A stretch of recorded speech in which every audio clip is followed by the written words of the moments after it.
Hey everybody, Troy from the Do-It-Yourself World and the Off-Grid Project, and I'm going to attempt to make butter tonight. I have never made, well, I've never say never.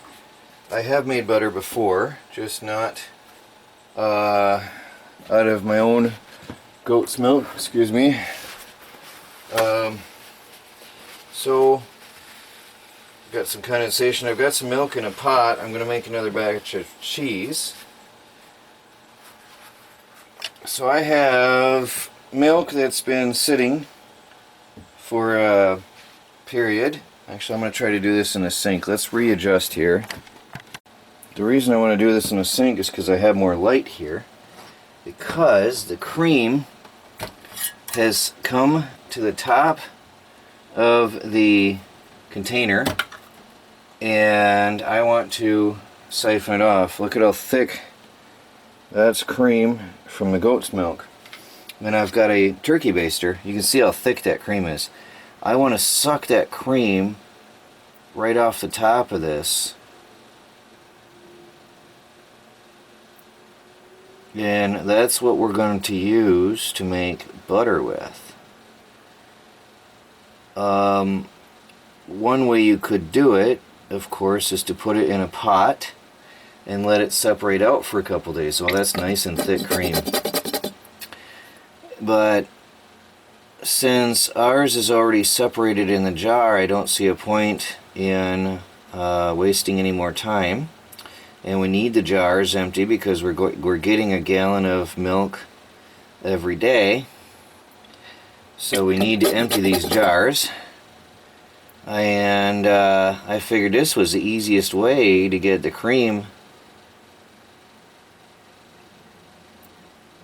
off of what's already separated. So generally what you would do is you'd pour the milk into a pot with a lid and let it sit there until the cream separated to the top like it did in this jar. And then you would still need to try to get it off the top, which although many websites say just take the cream off the top. Metal pot you can't see like you can here. Let me show you the layers with the camera up close. See the layer of cream on top of the milk. Clearly you can see it in a glass jar, whereas in a metal pan you wouldn't be able to know where the level is. And that's why I decided to do it right out of the jar, because it's already nicely separated. So really nice heavy cream on top of this, really nice. Now we got the new butter churn. I'm excited about making butter. I've been considering it for a while now anyway. And now we got the book on how to make butter. So there's nothing holding me back. I've got separated cream, I've got a butter churn, and I've got instructions.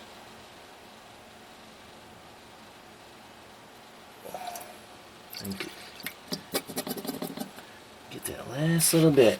That's a lot.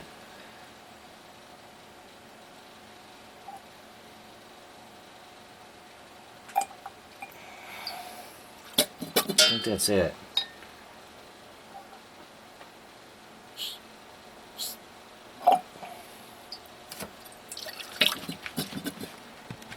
There's the cream from 4 quarts of goat milk, and there are the bottles to show how much we used off the top of each. Quite a bit of cream though, really, quite a bit.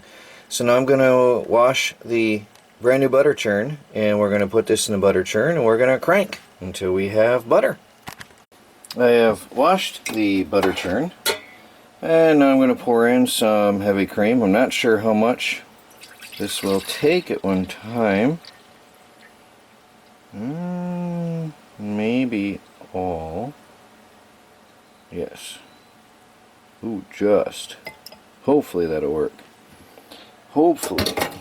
I guess we're going to see. If I have to take some out later, then I will. So I've washed this, and then I put it together, and then I crank, and I crank, and I crank, and I crank. Well, it's going to take a long time, so I'm going to take this over to the table and I'm going to relax a while and crank and crank and crank. Hey everybody, here sits the butter churn, empty and clean. My project was a failure, I have to admit. I know that goat milk, they say, is naturally homogenized, but I read on some websites that if you let it sit for a few days, the cream will separate to the top and you can make butter. Well, Melanie and I both took turns for 2 entire days, churning and churning and churning. I churned until 10 or 11 o'clock that night. Another thing I've learned is the cream has to be room temperature, about 65 degrees actually, for best results. Too warm, and I can't remember, there's a negative effect, and too cold, and it won't turn to butter.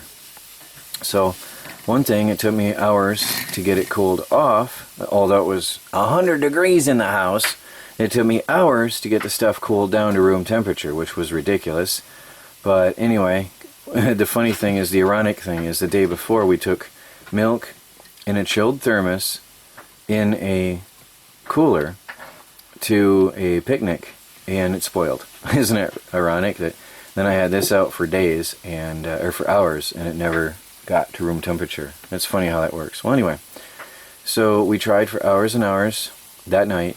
Then I put it in the fridge that night, and then the next morning I pulled it out and I left it out for about 3-4 hours to try to warm up to the proper temperature.